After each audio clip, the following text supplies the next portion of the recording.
Bueno, y hace algunas jornadas el Instituto Nacional de Derechos Humanos reveló que tras las protestas que se llevaron a cabo en el país desde el 18 de octubre del 2019 hasta marzo de este año se contabilizaron 2.520 querellas, siendo Carabineros la institución que concentra la mayor cantidad de estas acciones judiciales.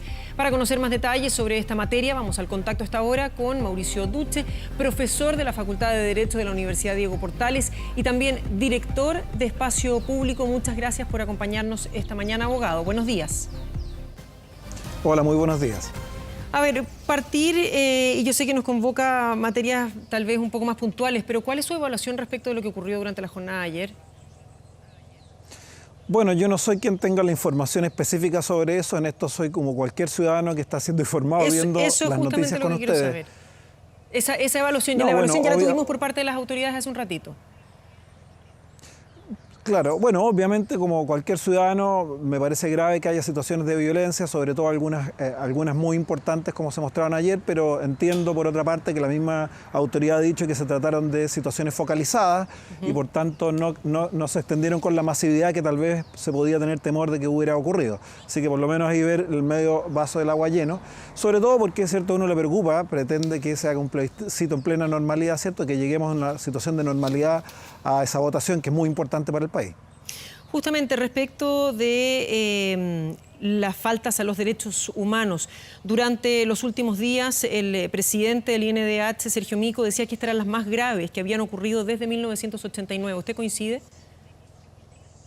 Bueno, por la cantidad y la gravedad de algunas imputaciones claramente sí. Piensa tú que más allá de las querellas del Instituto Nacional de Derechos Humanos, el Ministerio Público registró también cerca de 9.000 denuncias en el mismo periodo, o sea, es un ámbito bastante mayor, de las cuales hay 4.600 vigentes. Es decir, estamos hablando más allá, ¿cierto?, de que algunas de ellas pueden haberse descartado, más allá que algunas de ellas puede que terminen esclareciéndose que no haya ocurrido nada.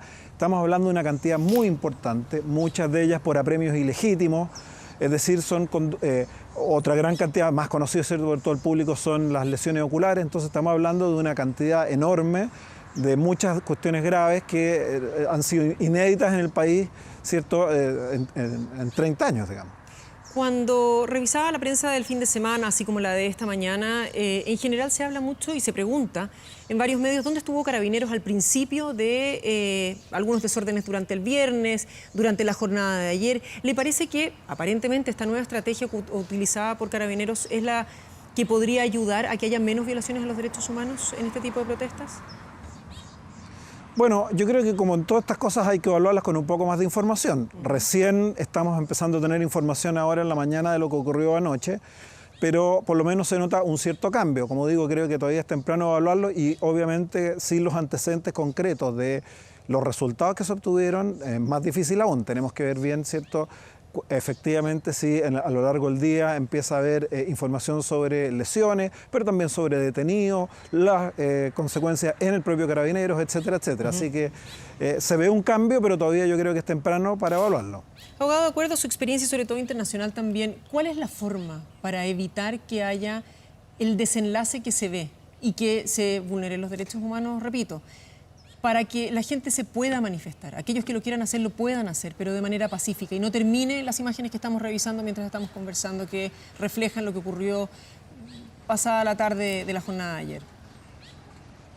Bueno, aparentemente hay dos grandes lecciones que se han aprendido en países que han enfrentado situaciones similares. La primera es, cierto, establecer amplios canales de diálogo y no solo en el momento de la protesta, que a veces es muy tarde, sino que precisamente cuando se organizan, cierto, estas manifestaciones tiene que haber un diálogo permanente con los distintos grupos en términos de conducir, cierto, de manifestarles que el rol de la policía es precisamente permitir que ejerzan sus derechos constitucionales a manifestar su voz, cierto, y por tanto que ellos vean que la policía está ahí no para reprimir, sino que para ayudar.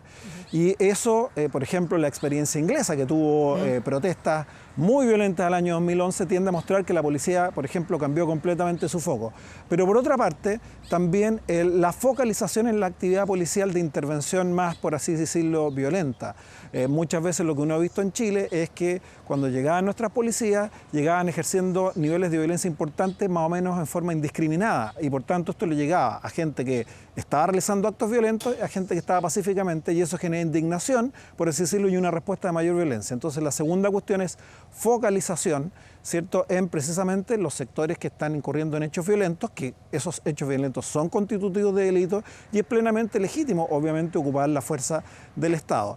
Y yo diría una tercera cuestión también, que es cierto, los instrumentos o las herramientas que la policía utiliza que deben ser proporcionadas. Y supimos, ¿cierto?, y sabemos hoy día que, por ejemplo, se ocuparon armas menos letales de alto impacto que había evaluaciones que indicaban podían generar traumas serios oculares, entre otros, e igualmente se ocuparon y nos tomaron varios meses, ¿cierto?, hacer un cambio de las mismas. Entonces, este conjunto de medidas, digamos, deberían ir orientadas para intentar disminuir las situaciones más problemáticas.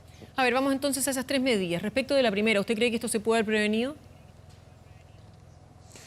A ver, nuevamente, yo no soy quien para evaluar lo que ocurrió anoche porque ni siquiera tengo la información que tienen las autoridades, yo vi las noticias igual que ustedes, así que cuánto se pudo hacer, cuánto no se pudo hacer, no Pero es para mí decirlo, esto respecto de la requerimos comunicación, mucho más por ejemplo. información.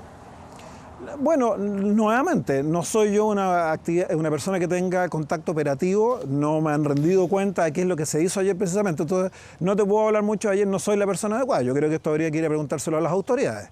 Respecto del actuar de las policías británicas, que era el ejemplo que usted daba como segundo factor, ¿considera que hay un respeto aún por la institución de parte de la ciudadanía y de acuerdo a eso se puede hacer solamente un cambio de estrategia y eso llevaría a que la situación cambiara? Estoy haciendo un paralelo con Inglaterra. Sí, no, el cambio de evaluación de la ciudadanía tiene que ir de la mano de un cambio de comportamiento de las policías en los momentos más complejos, ¿cierto?, como los que ha vivido Chile. No es nomás pedirle a la ciudadanía que por sí sola vaya a cambiar su posición si es que ellos ven, por ejemplo, que gente que se manifiesta pacíficamente sufre injustamente actos de represión. Entonces, esta es una cuestión que se tiene que construir y lamentablemente, efectivamente, se va a construir en el tiempo. No hay una bala mágica que lo resuelva mañana. Y por tanto, por eso es importante el tema de fondo acá, es cómo empezamos a encarar una reforma más profunda a Carabineros que tenga un horizonte de mediano y largo plazo, ¿cierto? Ese es un poco el tema que soy especialista, no soy ni responsable ni especialista en estrategias día a día de orden público. Cuando hablamos, a ver, tengo la cifra de el último, desde octubre del año pasado hasta marzo de este año. El 92% de las querellas que se presentaron fue en contra de la policía uniformada, según el Instituto Nacional de Derechos Humanos. Respecto de datos solamente entregados esta mañana, 15 saqueos, 116 carabineros lesionados, 580 detenidos a nivel nacional, 107, poco más de 100 eventos graves durante la última jornada. Y escuchábamos hoy día al subsecretario Gali que decía que la proporcionalidad sí se llevó a cabo durante esta última jornada. ¿Usted lo vio así? A ver, nuevamente te digo, todavía tenemos información relativamente precaria desde el punto de vista de cuáles fueron las actividades de anoche y sus consecuencias. Por tanto, como te digo, uno lo que observó sí fue un cambio de comportamiento en términos de, por así decirlo, un alejamiento, no una intervención de primera mano utilizando la herramienta más disuasiva, y eso parece que efectivamente da cuenta de una cierta reflexión de cómo intervenir y generar menos violencia. Como digo, ahí uno aprecia un cambio que pudo haber tenido una influencia positiva. Pero como digo, todavía faltan elementos para evaluar lo que ocurrió ayer y anoche, digamos.